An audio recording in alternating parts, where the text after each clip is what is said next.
everybody, did you know that it's National Watermelon Day? And also, look at how tiny this guy is. Anyways, I'm gonna create a unique work of art to celebrate by smashing this watermelon onto the floor. Whoa, whoa, whoa! Don't you dare, young man. Okay.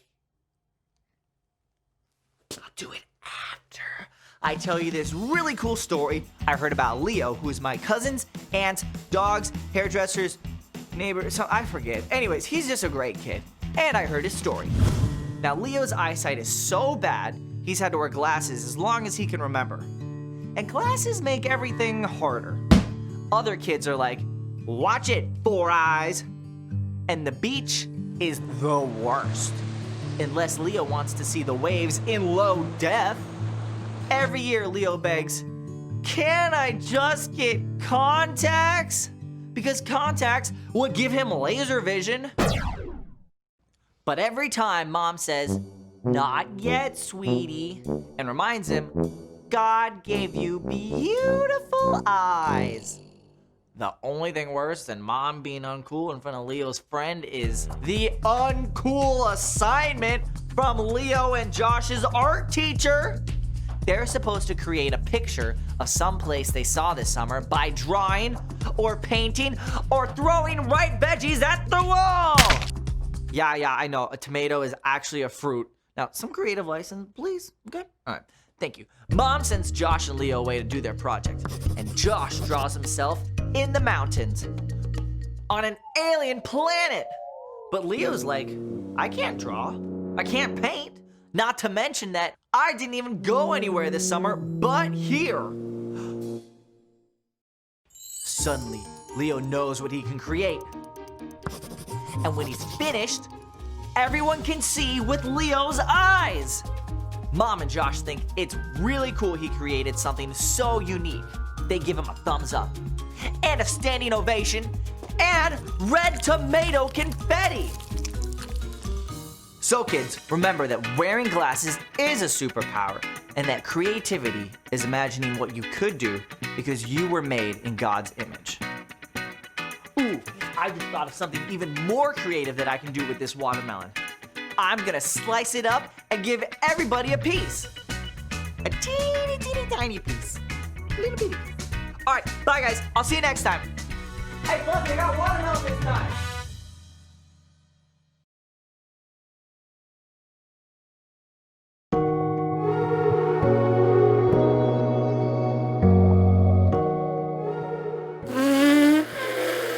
Man, what I wouldn't give for a peanut. What's up everybody, it's me, Jacob, and today we're getting creative with light. Creativity is imagining what you could do because you were made in God's image. And God could tell you a thing or two about light. It was the first thing he created after all. Let there be light. Oh, no, too bright, too bright. Did you know that light can travel at 186,000 miles per second? If you were in a spaceship, it would take you 3 days to get to the moon.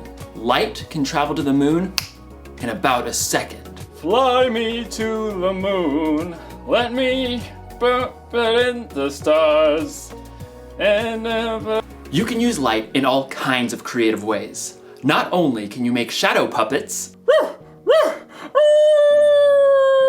you need light to take pictures and make videos. This won't do it all. This is terrible lighting. Lights!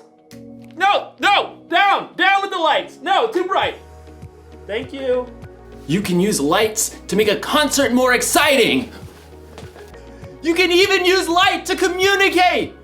SOS. Need help. I'm out of chocolate. Sad emoji. I don't actually know Morse code. In today's story, we're going to learn about another use for light. In fact, we're going to learn how you and me can be the light. I can make a bee. I can make a bee. You gotta get the wings. Oh, okay. Bee. I'm a bee. See you in a few. The Bible. It's 66 books of history, stories, letters, and poetry that fit together to form God's one big story. The epic adventure of how He created us and loves us so much that He made a way to rescue us. As we travel through the Bible, from Genesis to Revelation, we discover people who met God and found their lives changed forever. Now, for an amazing story, inspired by the book of Matthew, chapter 5, verses 13 through 16. Keisha Jones tied the strings of a large white apron carefully behind her back. She glanced at Aug, the gleaming silver countertops and appliances in the kitchen of a cupcakery where her brother Robert worked. This is amazing. Yeah, pretty great Myers letting us use the mixer and stove. Pretty great, you're helping me. Keisha offered to bake cookies to raise funds for the new marching band uniforms. Even better, she convinced Robert to help her. He clipped a smudge recipe page over the counter. Brown butter and toffee chocolate chip cookies? Sounds weird. Trust me, they are the bomb. Robert worked evenings in a bakery for 3 years, so Keisha had to admit, he probably did know. She looked over the recipe. 2 cups of flour, 1 teaspoon of baking soda, 1 teaspoon of salt? Actually, we're quadrupling the recipe, so that's 4 teaspoons of salt. Robert tossed Keisha a set of measuring spoons. Cookies are supposed to be sweet. Won't the salt ruin them? Nope, salt actually brings out the flavors. What does that even mean? You want to test it out? Fine. I'll make a batch with salt. You make one without. You're on. The siblings worked quickly as Robert showed Keisha how to mix dry ingredients and wet ingredients separately. What do we do now? Add the dry ingredients into the wet mix on low speed. Slowly, or you will make a flour storm all over this kitchen. I knew that. As Keisha worked, though, she began to hear another sound over the mixer. Wow, rain's really coming down. Yeah, and this is such an old building that every time it storms, the power goes out. I can't see a thing. Robert fumbled with his phone until the flashlight came on. It always comes back on pretty fast. We can wait it out. Robert settled down on the floor, back against the cabinets. Keisha sighed and sat down too. She checked her phone. My battery's dying. Entertain me. What? You can't live without your phone? I don't know. Tell me a story. I was just thinking of one. About salt. Really? One that Jesus told. Ooh, that one. Sermon on the Mount. Well, it fits. You know, the cookies. Fine. Read it to me, preacher man. It's in Matthew. I know that. Robert settled in with his Bible app. Jesus saw the crowds, so he went up on a mountainside and sat down. Then he began to teach. And pretty quick he gets into this part. You are the salt of the earth. That's it? Well, no. I mean, then Jesus talks about throwing out the salt if it loses its saltiness. How do you even know if you're salty? I think it's like the cookies. Salt makes things taste better. And people who follow Jesus can make life taste better. Like chocolate chip cookies. Robert punched her lightly in the shoulder. You know what I mean. When we share God's story, we bring hope to others. We help to fill their lives with kindness and joy and peace. All that good stuff. Okay, I get it. Salt, good. There's something about light too, right? Yep. Jesus says, you are the light of the world. People do not light a lamp and put it under a bowl. Instead, they put it on its stand. Then it gives light to everyone in the house. In the same way, let your light shine so others can see it. Then they will see the good things you do, and they will bring glory to your Father who is in heaven. Keisha shifted, trying to get comfortable on the hard floor. So when we follow Jesus, By showing God's love to others. when we do that, others can see God better and what to do. Like a bright light. Yikes! Robert leapt up to try to stop the mixer as the power came on. Keisha stood and stretched, blinking. Like a bright light. You planned that, huh? Of course. Well played. Hey, I'm gonna put salt in my batch of cookies after all. Well played. As Keisha measured the salt, she smiled. The cookies would have came out great, but she had some thinking to do about ways she can become salt and light herself.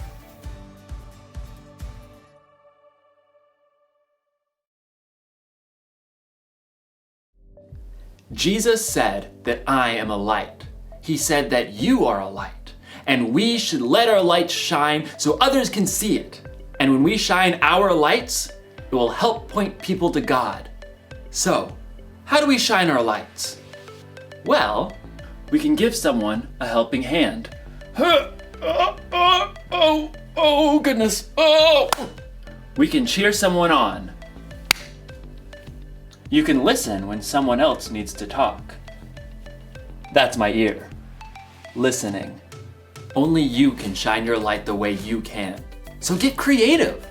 All you have to do is treat others the way Jesus did. Love people, serve people, and treat people like they matter. Then you'll be giving people a glimpse of God's story. You'll show people how much God loves them and how much they matter to Him.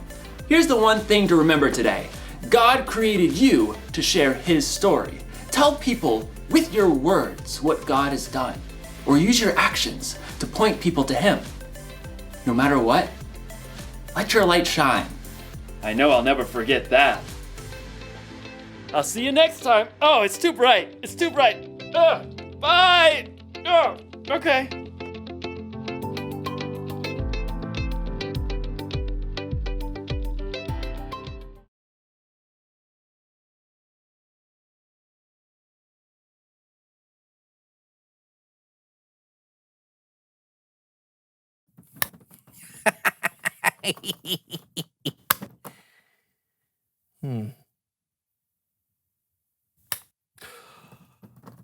A six-legged chicken. It's chicken for everyone.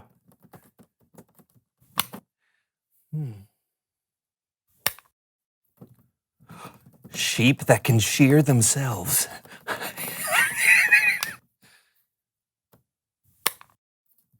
A pair of glasses that'll let you see behind you. Oh, yeah.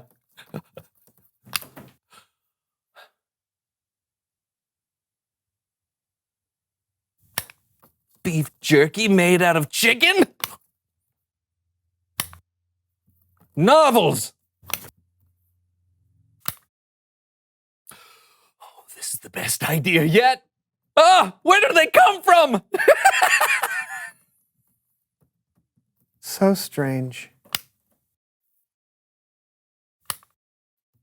Clothes that are made from other clothes.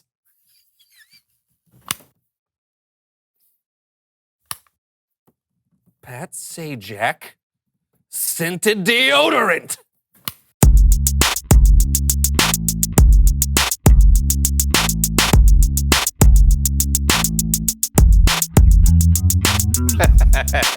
Welcome to the So and So Show. I'm Brandon. And I'm John, and we're wearing awesome mustaches. Yes, we are.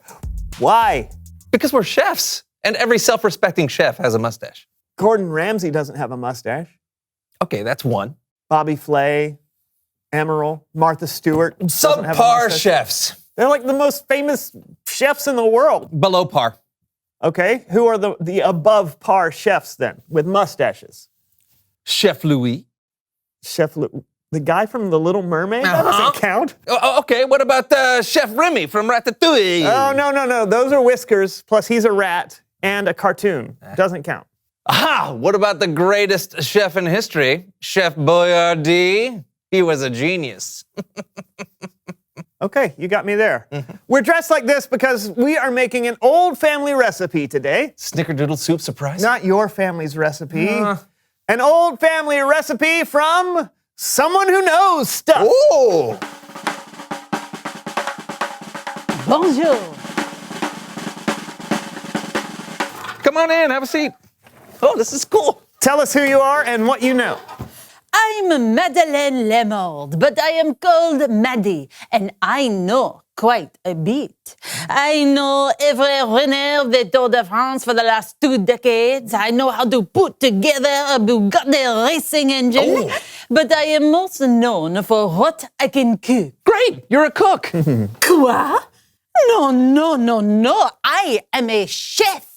And by the way, I do not have a mustache. It suits you. Merci. So, what are you gonna cook for us today? Le poisson! Les poissons. Les poissons. Oh, I love les poissons. Oh, me too. But no. We are making a 250-year-old recipe passed down in my family for generations. Ooh, sounds mysterious. What's the recipe for? French fries. You know, I heard that French fries actually originated from the country of Belgium. Oh, so they're really Belgian fries. Yeah. No, they are French fries. Yeah, but if you look on the internet... They are French fries. Okay. Some people like to peel the potatoes. My family's recipe leaves the skin on. Now we cut them. All right, where do we...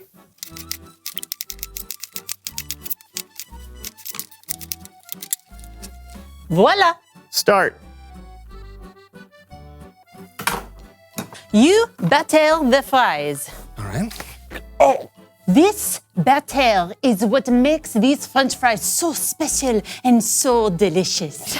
This batter is made with flour ground from the wheat kernels from the finest wheat fields in France. And then we add a precise amount of white grape juice squeezed by hand directly into the bowl. And then, of course, this batter contains the perfect blend of our secret family herbs and spices. Yum! Batter up! You Yep. put the duck fat in the pot. All right, this is duck fat? Yes, of course. What else would you cook in? Yeah, Brandon. Sorry. So, Chef Maddie, is there like a recipe or something in a cookbook or on the internet that in case anyone wants to try this at The home? internet? A cookbook? Quoi? No. This is a secret family recipe. I was taught this recipe by my father, who learned it from his mother, who learned it from her great aunt, who learned it from her great grandfather, Chef Jean-Baptiste Honoré Le Monde. Did he have a mustache? We do not tell people the secret of the recipe because then everyone would know it. Well, I just thought that if the recipe is so delicious that you would want other people to know it so they could, share in the deliciousness.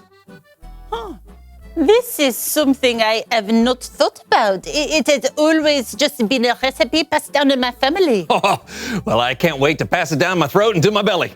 So are we going to cook these Belgian fries or what? Yes, of course. You must bake them bit by bit at 375 degrees until they are golden brown. Wait. You're sticking around to watch us cook them, right? Oh, I'm afraid not. No, I do not think I can keep this recipe to myself any longer. Everyone should know, no? No. I mean, yes. I mean, what? Be on the lookout for Chef Maddie's cookbook where all my secrets will be revealed. Magnifique! Bye. She didn't even say bye. Well, she's in a hurry. Do you want to put these in the oven? Oui. Oh, you speak French now. No. I have to tinkle. Oui. Ah! Oh! I had to tinkle and put on some skin. Ow! It's Bible story time with Kellen.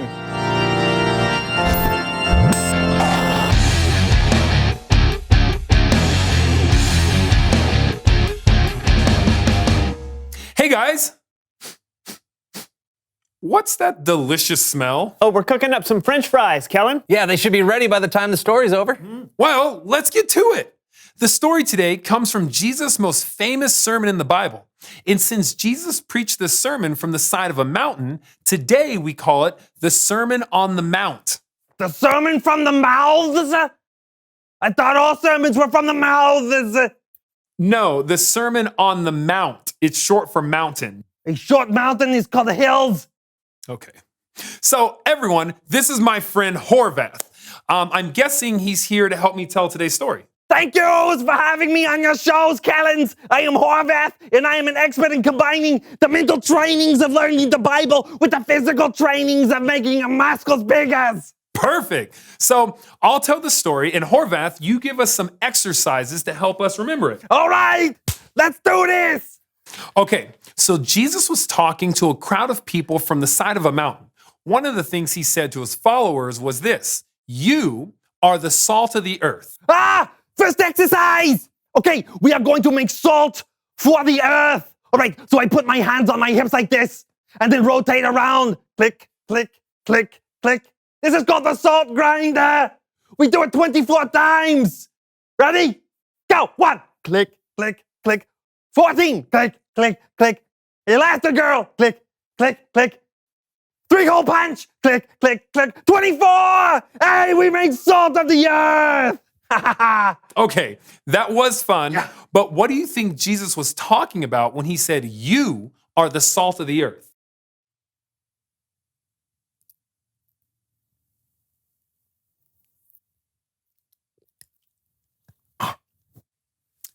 Yeah, so when Jesus said, you are the salt of the earth, I'm pretty sure he wasn't saying we actually taste like salt. But salt is used to make food taste better, and salt is used to keep certain foods fresh. So maybe if we're the salt of the earth, Jesus was saying that we have the opportunity to make the world better somehow. You see?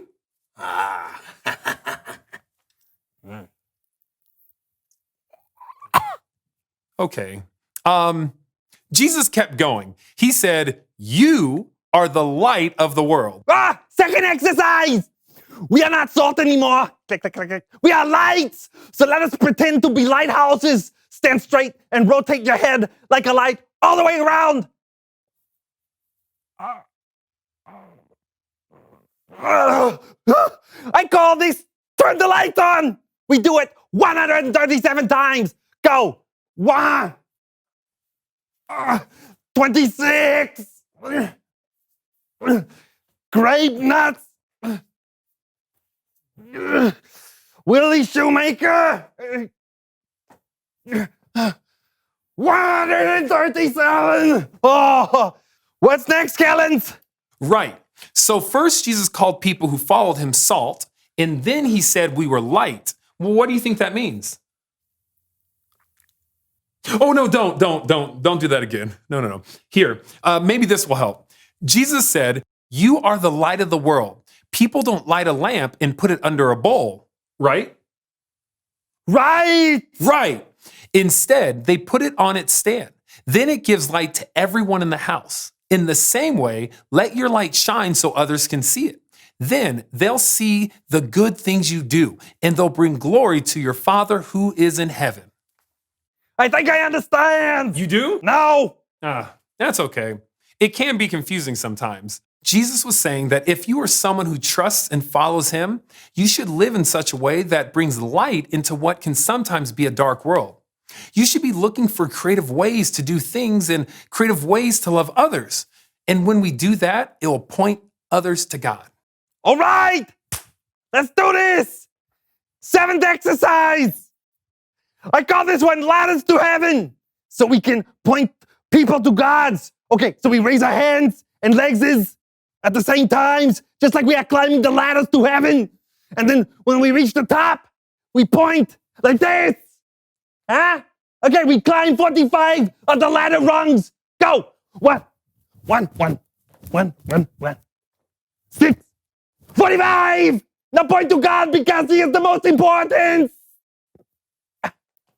I think I need to take the elevator. Good idea. Bye, Horvath. Going down.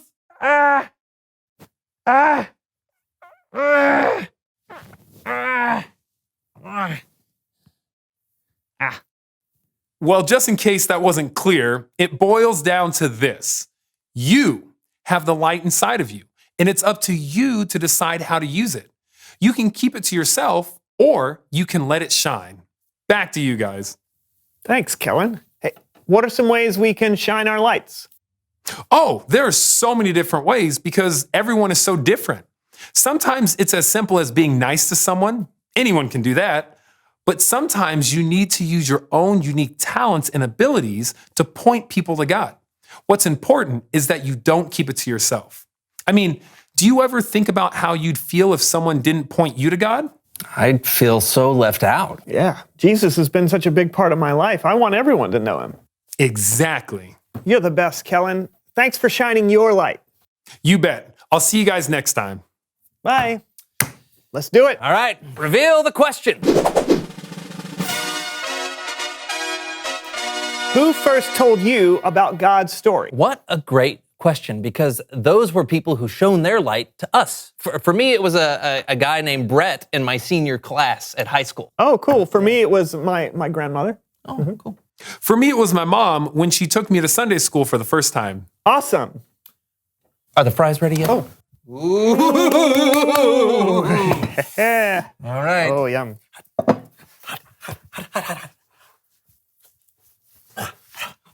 Oh, yum, too. Also yum. Oh, these are amazing. Yeah, good. We got to tell people about this. I think you're right. I think we should. No, now. We need to tell people right now. Hey, everybody, you got to try this. Okay, we'll see you guys next week for another So-and-So show. Oh, this is so good. Try it right now. Right now. John. Lunch! I'm running in bread.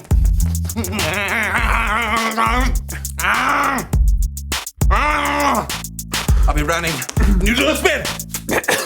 All of them!